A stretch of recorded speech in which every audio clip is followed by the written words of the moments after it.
Fatkeqësia ka qenë se më para çdo punë në komunë i kanë kufizuar kompetencat e veta vetëm për kanalizim ujësjellës rrugica.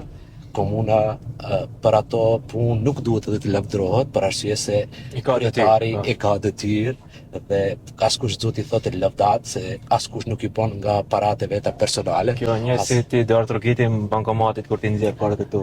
Shumë e vërtet. Prandaj për mua nuk është sfidë që unë kur do të krijoj një rrugë, atë bëj detyrim.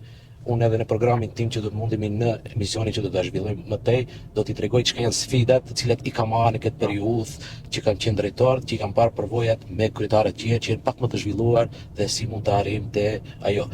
Të kthehemi edhe një herë te pjesa që duhet të ekipit, përveç që furnizimet publike bëhen përmes një bashkëpunëtorit për momentin nga Jugunovca, është dur për komunën tonë që ende mos kena një person në prokurime publike, edhe pse kena numër atje, duhet ato vetëm të trajnohen, mendoj edhe këtë e shoh defekt.